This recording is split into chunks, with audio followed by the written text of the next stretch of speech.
우리가 함께 준비하는 중요한 역사인 여름 바이블 캠프를 앞둔 직전 주일입니다.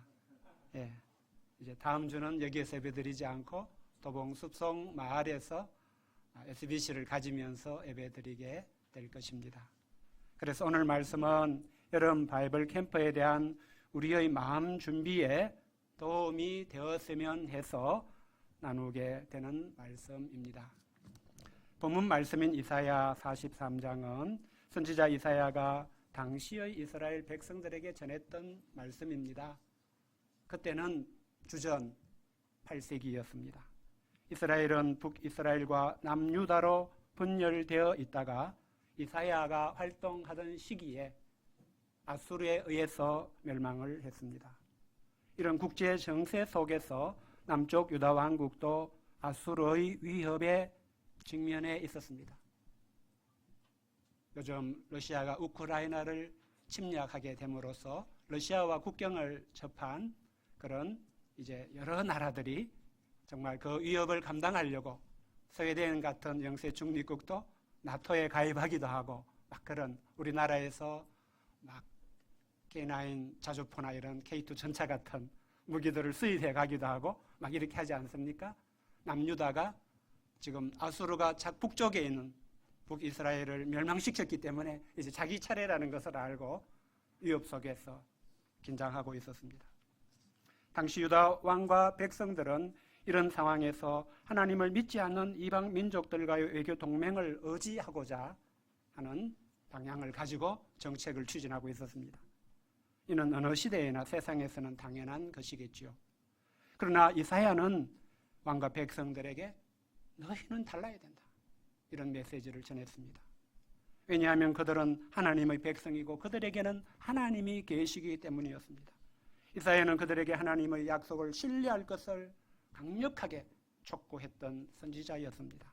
이사야 1장부터 39장까지는 주로 이런 당시의 현실에 대해서 이사야가 전하는 말씀이었습니다. 그러나 당시 백성들은 이사야가 전하는 하나님의 말씀을 듣지 않았습니다. 이사야는 39장에서 이런 유다 백성들에게 하나님의 심판으로 바벨론 포로가 될 것이라는 그런 말씀을 전하였습니다.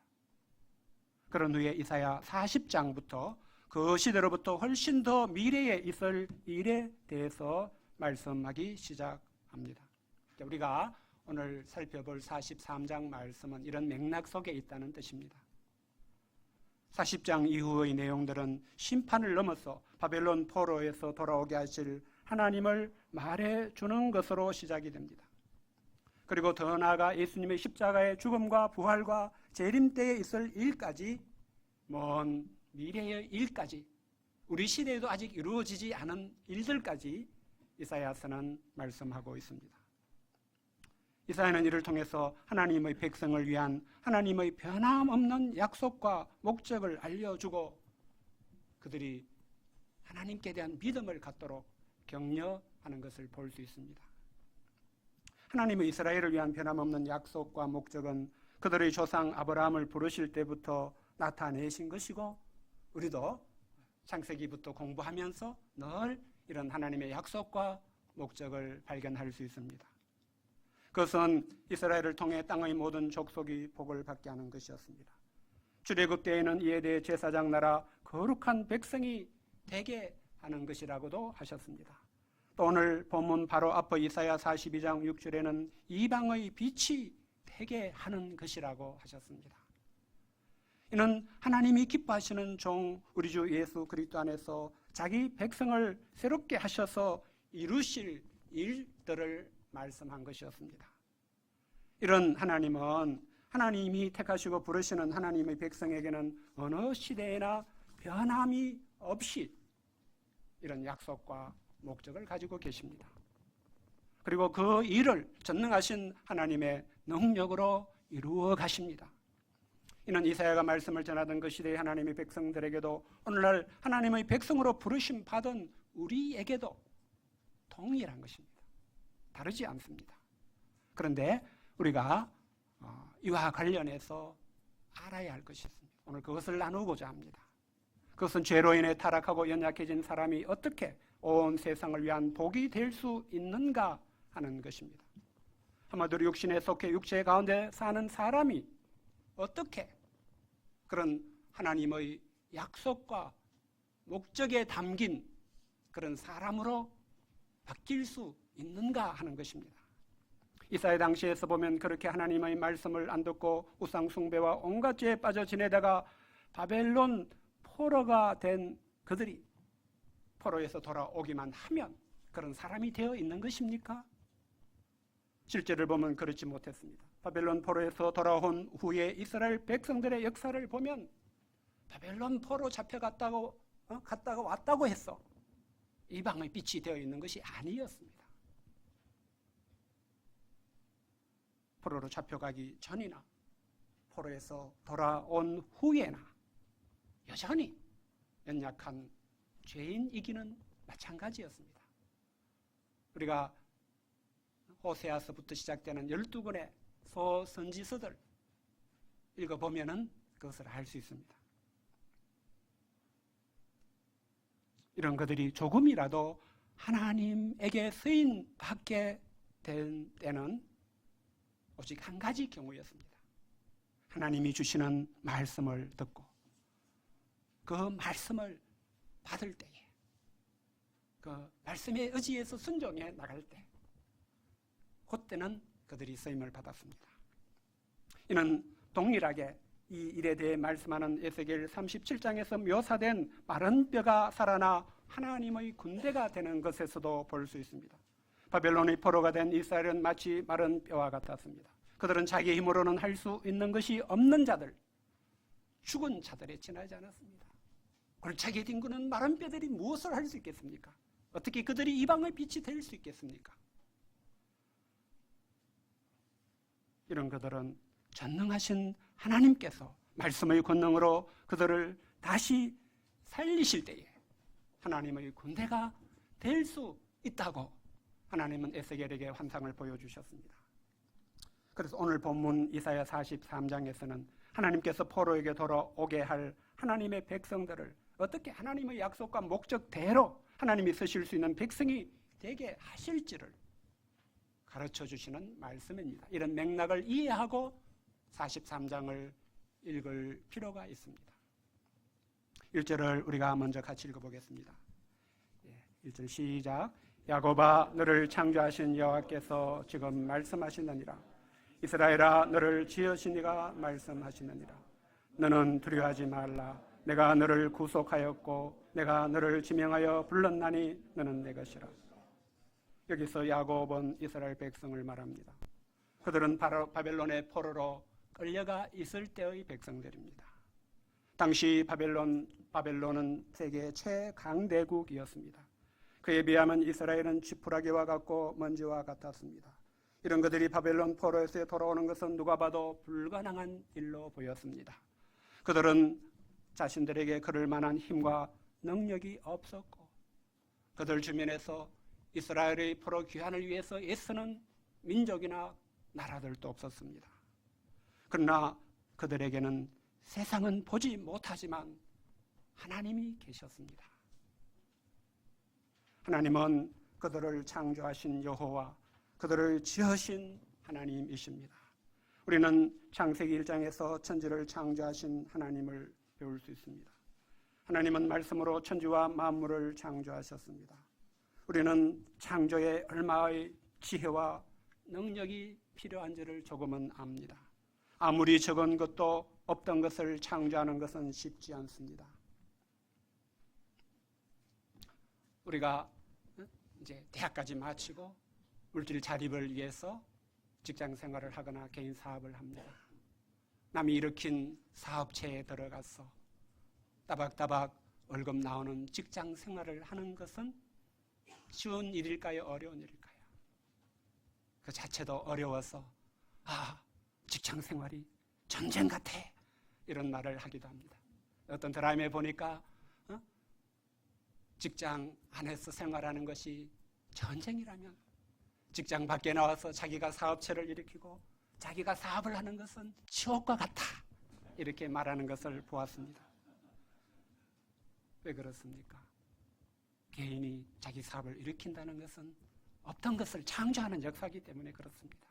우리 청년팀이 지금 SBC를 위해 메시지를 쓰고 소감을 쓰고 있습니다. 준비를 돕는 목자님들이 볼 때나 스스로 준비하고자 하는 자신들이 볼 때나 그것이 쉽지 않은 일이라는 것을 알고 느낄 것입니다. 그 이유가 무엇입니까? 그것도 일종의 창조이기 때문입니다. 있던 것을 단순히 베껴쓰면 되는 것이 아니기 때문입니다. 전에는 없었던 것을 자기만의 것으로 유일한 메시지로, 유일한 나의 인생의 스토리로 창조하는 것이기 때문입니다. 그래서 어려운 것입니다. 창조를 자기 힘과 능력으로 하고자 하면 잘 되지 않을 수밖에 없습니다. 창조는 하나님의 은혜가 필요합니다. 하나님께 기도하고 성령님의 도심을 받아야 할 수 있는 것이 창조입니다. 이는 죄를 회개하지 못해 바벨론 포로가 된 이스라엘이 바벨론에서 돌아오는 것, 더 나아가 하나님의 약속과 목적대로 하나님이 기뻐하시는 종이 되는 것도 마찬가지입니다. 오직 전능하신 하나님이 하셔야 하고 하나님이 함께 하시면 얼마든지 될 수 있는 일입니다. 그런데 하나님은 말씀하십니다. 야곱아, 너를 창조하신 여호와가 지금 말씀하시느니라. 이스라엘아, 너를 지으신 이가 말씀하시느니라. 이는 전능하신 창조주 하나님께서 말씀하시는 대로 하실 것임을 좀 알라는 뜻입니다. 이를 알고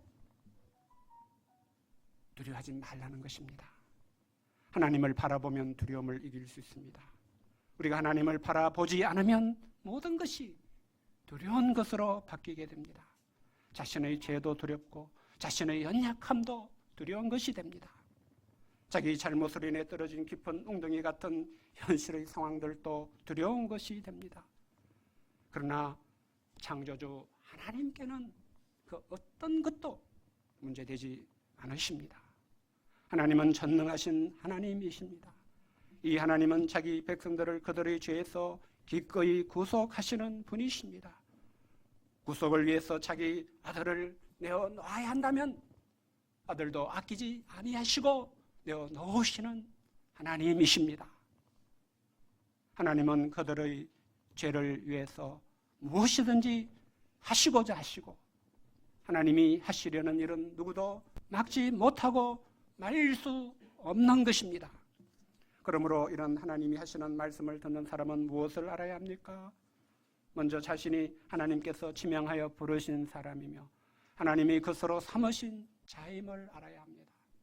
하나님이 지명하여 부르지 않으셨고 하나님이 자기 것으로 삼지 않으신 사람들에게 하나님은 말씀하지 않으십니다. 아무 말도 하나님의 말씀으로 들리지 않습니다. 하나님의 말씀이 들린다면 하나님이 우리를 지명하여 부르셨고 자기 것으로 삼으셨기 때문인 것을 항상 잊지 않을 수 있어야 됩니다. 하나님께서 우리를 지명하여 부르셨습니다. 우리를 자기의 것으로 삼으셨습니다. 우리를 예수님이 십자가로 구속해 주셨습니다. 우리는 이 하나님의 말씀을 들음으로 아무것도 두려워하지 말아야 하겠습니다. 하나님의 말씀을 듣고 받음으로 하나님의 약속과 목적이 이루어진 사람이 될 간절한 기대와 소망을 품은 사람이 되어야 되겠습니다. 우리는 이에 대해 창세기 아브라함의 예를 통해 믿음을 가질 수 있습니다. 아브라함이 복이 되려는 하나님의 부르심을 받고 본토 친척 아버지 집을 떠날 때였습니다. 그때 그의 인생은 사실 절망적이었습니다. 그의 나이는 75세였고 그 나이가 되었지만 자식 하나 없었습니다. 아마도 아브라함에게는 자기 인생의 모든 것이 두려웠을 것입니다. 그러나 그는 자기를 찾아오시고 부르시는 하나님의 한 말씀을 받아들였습니다. 너는 복이 될지라. 그러나 그 말씀을 듣는다고 당장에 저절로 복이 되는 것은 아니었던 것을 볼 수 있습니다. 그 후로 그는 25년 동안 하나님의 손에서 땅의 모든 족속을 위한 복으로 빚어지는 과정이 필요했습니다. 그가 부르심의 말씀을 영접한 것은 그야말로 하나의 시작이었던 것을 볼 수 있습니다. 비유로 말하면 노후된 탱크나 항공기와 같은 대형 군사 장비를 쓸만한 것으로 다시 만들 때는 원래 제조한 업체의 정비창에 입고를 시킵니다. 그래서 완전 분해 수리하고 재조립을 해서 새 제품처럼 만들어 사용합니다. 하나님이 아브라함을 부르신 것은 그런 것과 같았다고 할 수 있습니다. 그랬을 때 아브라함은 하나님의 계속되는 말씀 안에서 세상을 위한 복으로 빚어졌습니다. 그것도 아브라함 자체가 복이 된 것이 아니라 그의 실현하실 예수 그리스도로 말미암아 예수님 안에서 복이 되었습니다. 우리가 이번 주말에 있을 SBC에 참석할 때도 오늘 말씀을 의지하여 마음을 준비할 수 있기를 바랍니다. 우리는 자신과 자신을 둘러싼 여러 가지 상황들에 대해 마음에서 두려워할 수 있습니다. 청년팀들은 각자 자기가 맡은 말씀 역사 자체가 두려울 수 있습니다. 나의 온갖 이야기를 한다는 것이 두렵고 내가 맡은 순서를 잘할 수 있을까가 두렵고 나의 현실이 두렵고 쉽지 않은 이 시대를 물질차렵하며 살아가는 것이 두려울 수 있습니다. 목자들이라고 해서 두려워할 일이 없는 것은 아닐 것입니다. 포커페이스처럼 나는 아무것도 문제없어 하고 있을지 모르지만 속에는 온갖 두려움이 있을 수 있습니다. 그러나 우리는 이 시간 두려워하게 되는 그런 여러 가지를 바라보는 대신에 할 일이 있습니다. 하나님을 바라보는 것입니다. 우리를 창조하신 여호와, 우리를 지으신 하나님을 바라보는 것입니다. 하나님 안에는 구원이 있고 답이 있고 길이 있을 것을 믿고 소망하는 것입니다. 우리가 하나님을 바라보고자 마음을 먹는 가운데 SBC에 참석하고 2박 3일 동안 온전히 말씀하시는 하나님께 집중하게 되면 좋겠습니다. 그래서 믿음으로 내게 주시는 하나님의 말씀을 듣고 영접하고자 하면 좋겠습니다. 본문의 2절부터 6절에는 하나님께서 이스라엘을 바벨론 포로에서 어떻게 돌아오게 할지를 말씀하는 내용이 나옵니다. 하나님은 이스라엘이 물 가운데로 지날 때에 함께 해 주십니다. 그래서 강을 건널 때 물이 그들을 침몰치 못하게 하십니다. 불 가운데 지날 때 타지도 않고 불꽃이 그들을 사르지도 못하게 하십니다. 하나님은 그들을 구속하기 위해서라면 어떤 속량물도 다 내어 놓으실 것입니다. 이스라엘의 출애굽을 위해 애굽과 구스와 서바를 아끼지 않았듯이 하실 것입니다. 그들이 바벨론의 천지 사방 어디에 있든지 간에 다 빠뜨리지 않고 돌아오게 하실 것입니다. 우리는 이런 질문이 생길 수 있습니다. 하나님 왜 이렇게까지 하시지? 왜 이렇게까지 하나님의 백성을 돌아오게 하시지? 그들을 돌아오게 한다고 해서 이방의 빛이 되어 있는 것도 아닌데 하나님은 그 이유를 7절에서 이렇게 말씀해 주십니다. 같이 읽어보겠습니다. 7절 시작. 내 이름으로 불려지는 모든 자 곧 내가 내 영광을 위하여 창조한 자를 오게 하라. 그를 내가 지었고 그를 내가 만들었느니라. 하나님은 하나님의 이름으로 불려지는 모든 자는 내가 내 영광을 위하여 창조한 자이기 때문이라고 말씀하십니다. 그들은 이를 위해 하나님이 지으셨고 만드셨기 때문에 나는 포기할 수 없기 때문에 돌아오게 한다고 하십니다. 우리는 이 말씀을 통해 하나님이 간절히 원하시는 일, 그때나 지금이나 하나님이 열심으로 하시는 일이 무엇인지 확인할 수 있습니다. 그것은 우리 한 사람 한 사람을 하나님의 영광을 위한 존재로 회복시키는 일입니다. 이것이 사람을 구원한다는 구약적인 표현이기도 합니다. 이를 위해 하나님은 예수님을 아끼지 않으시고 우리 죄를 위하여 십자가에 내어주시기까지 하셨습니다. 사람이 하나님의 영광을 위한다는 것은 무엇을 뜻할까요? 사도 바울은 고린도 10장 31절에서 먹든지 마시든지 무엇을 하든지 하나님의 영광을 위하여 하라 말씀했습니다. 이는 우리가 하는 모든 것을 통해 하나님이 계신 것과 하나님이 하나님 되신 것을 드러내는 것을 말합니다. 한마디로 하나님의 위대하심을 드러내는 것입니다. 이를 통해 하나님을 알지 못하는 사람들이 하나님을 알게 하고 하나님께 영광을 돌리게 하는 것입니다. 우리도 세상에서 하나님이 행하시는 모든 것을 보고 하나님께 감사하며 찬송하는 것입니다. 또한 이 말씀에서 우리는 사람의 목적을 알 수 있습니다. 우리는 만들어진 모든 것에 하나의 목적이 있음을 알고 있습니다. 물론 어떤 물건에는 여러 가지 용도로 쓸 수 있는 여지는 있지만, 그러나 그 물건이 만들어질 때에는 하나의 목적을 위해서 만들어진 것을 알고 있습니다. 제가 지금 사용하고 있는 이 마이크를 예를 들면 우리는 잘 알 것입니다. 이 마이크는 사람의 목소리를 정복해서 많은 사람에게 잘 들리게, 편안히 들을 수 있게 하기 위해 만들어졌습니다. 이런 목적이 있습니다. 무엇이든지 목적을 알고 그 목적대로 쓰는 것이 제일 좋습니다. 목적을 알지 못하는 물건, 목적대로 쓸 수 없는 물건은 버려두게 되고 언젠가 폐기하게 됩니다. 이는 사람이라고 다를까요? 사람도 스스로 자기의 존재 목적을 결정하고 태어나는 신이 아닙니다. 사람은 하나님이 지으신, 창조하신 피조물입니다. 이런 사람은 하나님이 두신 하나의 목적이 있습니다. 가장 으뜸되는 유일하고 절대적인, 누구도 바꿀 수 없는 목적이 있습니다. 나의 목적은 무엇인지 알고 계십니까? 하나님은 오늘 말씀에서 그 목적을 두고 내가 내 영광을 위하여 창조한 자라고 말씀해 주십니다. 우리가 한 번뿐인 나의 인생을 하나님께 죄 짓는 인생으로 살지 않으려면 하나님이 나를 창조하신 목적을 알아야 합니다.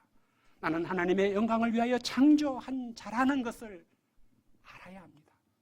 여기에서 내 인생을 계획하고 설계할 수 있어야 됩니다. 나는 어떤 삶으로 하나님의 영광을 위하여 살아야 할지 그것을 알아야 합니다. 그것을 알 때 우리는 소위 하나님 앞에서 인생이 정리된 사람, 어떤 상황에서도 흔들리지 않는 견고한 인생을 살 수 있습니다.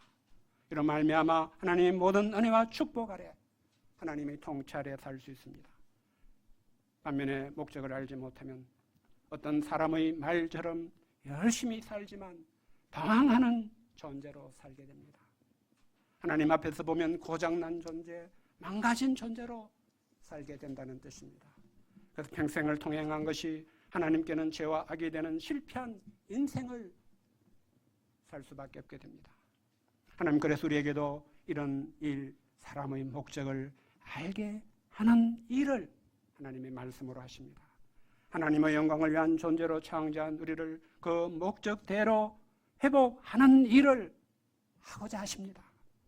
이는 우리가 이번 여름에 2박 3일의 바이블 캠프를 동안에도 하나님이 하시게 될 일일 줄 믿습니다. 우리의 청년팀이 말씀을 준비하고 있듯이 이번 SBC의 주제는 깊은 데로 나아가라입니다. 오늘 말씀에 비추어 이 주제를 말한다면 우리가 깊은 데로 나아가는 것은 사람의 목적을 아는 대로 나아가는 것이라고 할 수 있습니다. 그래서 하나님께서 하나님의 영광을 위하여 창조한 자인 우리가 자신의 인생을 하나님 안에서 정리하게 되는 것이 깊은 데로 나아가는 것입니다. 이제는 하나님을 믿고 어떤 인생을 살 것인가? 그래서 이 시점에서 무엇을 어떻게 할 것인가? 정리하고 배우고 방향을 잡는 것이 깊은 데로 가는 것입니다. 주제 1강인 누가복음 5장의 베드로의 기초에 말한다면 얕은 데는 그가 예수님을 만나기 전에 있던 곳입니다. 먹고 살기 위해 밤이 맞도록 그물을 내리는 것이 다일 수밖에 없는, 죽으면 그만이 너무나 허망한 자리가 얕은 데입니다. 그러나 베드로가 예수님을 만나고 주 하나님으로 영접하고 그래서 예수님의 말씀을 의지하는 사람이 되었을 때에 그는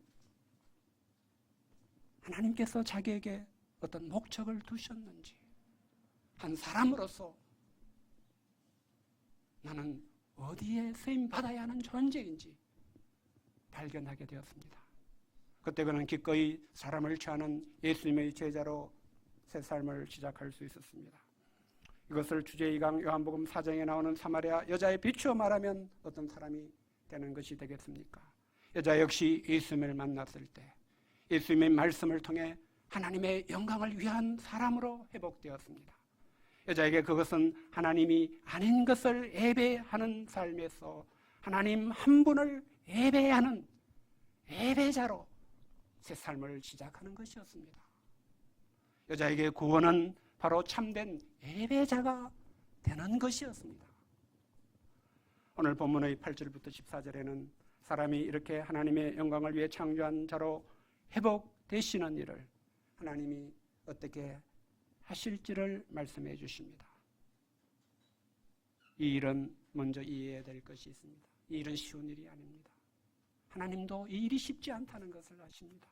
눈이 있어도 보지 못하고 귀가 있어도 듣지 못하는 백성을 이끌어내는 일이